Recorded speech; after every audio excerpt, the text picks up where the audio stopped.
I'm utterly disappointed in you." These words from the department head, Lorraine, pierced my ears. As I cleared my desk, I felt the cold gaze of my female boss and heard the snickers of those around me. I, once a promising new graduate, never imagined stumbling like this. Lorraine, who was the cause of it all, smiled maliciously. "I heard that your wife even dumped you. She served you divorce papers the day after the personal change, didn't she? What about it? Just thinking how pitiful it is." Lorraine chuckled mockingly. I glared at her briefly, lifting a cardboard box filled with my belongings. My wife was no longer at home, leaving only the divorce papers in my possession. She took all the furniture with her, and even our savings. I guess it was the sign of my failure as a husband. My transfer to a rural backwater was due to harassment from my new female boss. Though Lorraine often sneered at me, I never expected to be blamed for the work mistakes that she made. Blamed for them, I was transferred to a branch office in the countryside. My ex-wife, whom I married right after university, left me, probably thinking I let her down.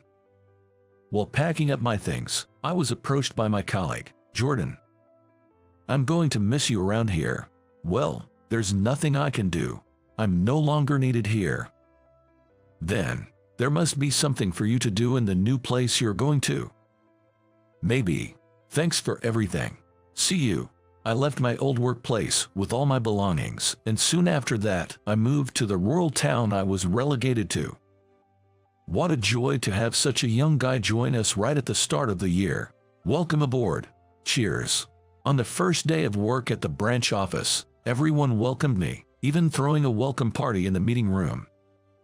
The treatment here was so different from what I received at the head office. Man, there are only older people working here, barely managing to use the modern technology. We can type on Word, like we used to do on a typewriter, but that's about it. Do you even know what a typewriter is? Yes, I do. Now you can show us how to use these new phones too. Taking photos and videos, sending emails. I'd love to learn about apps too. As we were talking over drinks, I couldn't help thinking, seriously. Indeed, there were hardly any young people living in this remote town, and I was surprised to find most employees at this branch office were rehired retirees. It's nice to be employed at this age, but we're not tech-savvy. We're having trouble using computers, and there's no one to teach us how to use them. That's right, we can't even use Excel. We still work with pen and paper, so whatever we do, it just takes a long time. We can find anyone with computer skills, even if we advertise for a part-time job. I see. I wondered if I could really make it in a place like this. Although I was feeling uneasy about working at this branch office, I had no choice but began working, welcomed by everyone. The next day, I found myself teaching computer basics to seniors at work. Let's see. First, basic chart creation in Excel, and perhaps the function used in the advanced course. I printed out meticulously formatted manuals on A4 papers for everyone. By using the manuals, I hoped to prevent the situation where they would start saying, "Oh, I asked about this before but I forgot." The elderly staff here were forgetful, but eager to learn by taking notes. I made the manuals as clear as possible, with large diagrams and illustrations. The old computers at the company were a challenge too. I negotiated with the headquarters to arrange newer computers through a rental service. There shouldn't be any more excuses for not being able to do office work due to Excel issues. I'm just curious, since nobody knew how to use Excel. Who was handling the office work before I came here? Puzzled, I asked my colleague, Henry, about it. It was Emma. She's the daughter of Max, who lives nearby. She got a job in a city after graduating from college, but the company she was working for went bankrupt due to the recession. She couldn't find another job, so she came back home. She worked here for a while as an office clerk, but then she had to quit due to some family issues. Well, with what happened, it couldn't be helped. What happened? It's nothing. Without saying anything further, Henry returned to his desk. Why did she quit when there was no other work in this town? What could have happened?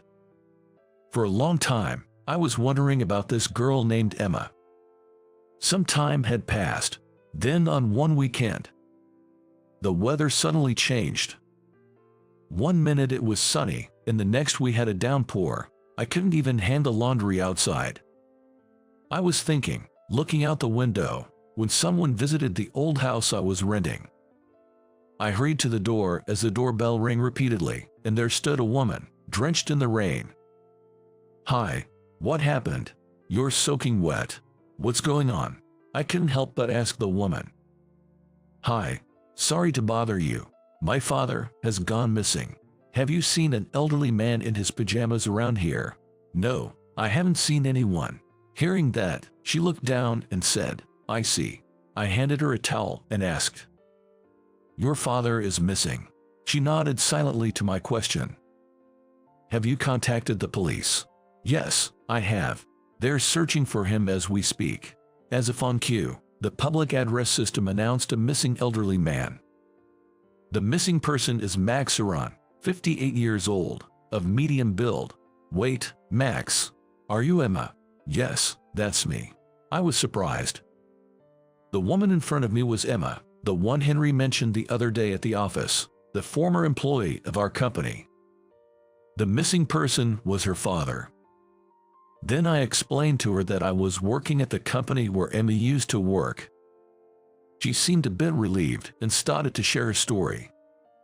She told me about her father's dementia and the need for care, which led her to quit her job, that it was not easy to make ends meet, but somehow she was managing with the government support and her little savings. But lately, my father started wandering off frequently, and I can't deal with it on my own anymore. "I see. I've talked to his care manager about placing my father in a care facility." With a sigh, she continued, "But I'm not sure if it's the right thing to do, putting him in a care facility. I feel guilty, especially after he supported me through college. Maybe I should continue taking care of him myself."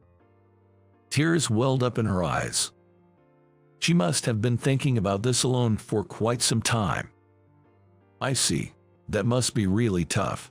Thank you for sharing this with me." "Oh, I should be going now. Are you going to continue looking for your father on your own?" "Yes. I can keep bothering others with this. You should change out of those wet clothes, even if it's warm outside." "Oh." Her face turned red. Embarrassed, she hugged herself and looked down. "Oh, no, I'm sorry for my appearance." Just then, the emergency broadcast resumed. "Max has been found safe. Thank you all for your assistance."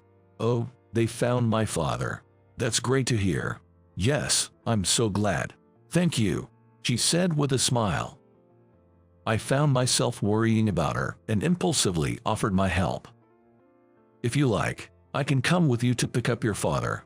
I can bring my car right now." "But that'll be too much. We've just met. I'm an employee of the company you used to work for. I heard about you from others. Given the situation, let me help you." "Okay, thank you." She reluctantly agreed to my offer. After that, I drove her to pick up Max.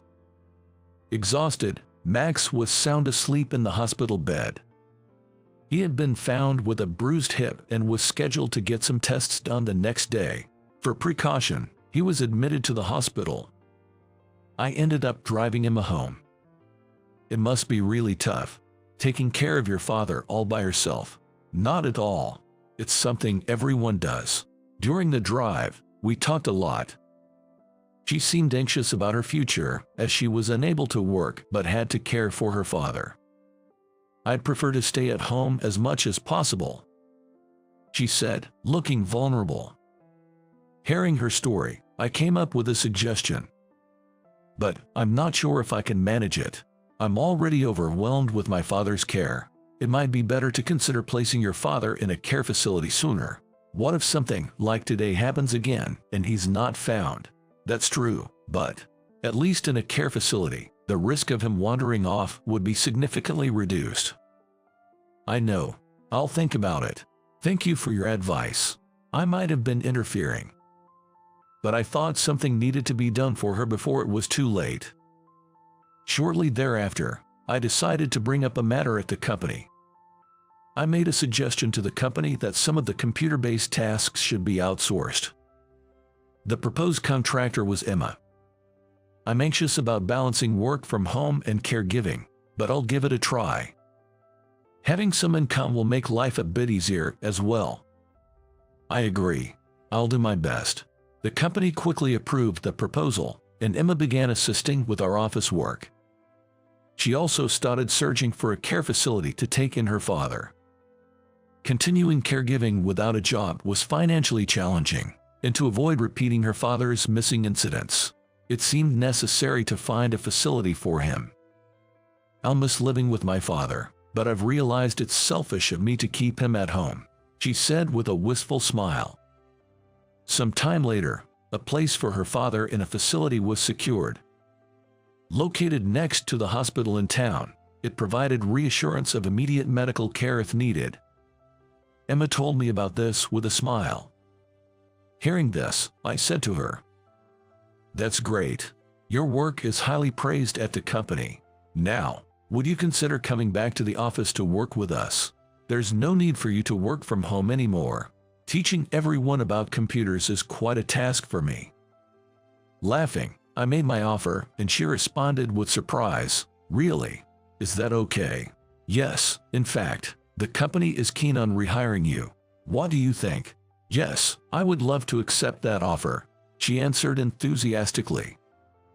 No, thank you for joining our team again," I said in return. Emma was rehired and returned to our company. "Looking forward to working with you again, Emma. We're so relieved to have you back. With a young presence, the workplace will be livelier." "I'll do my best again." Seeing her sparkling smile, I felt a flutter of excitement.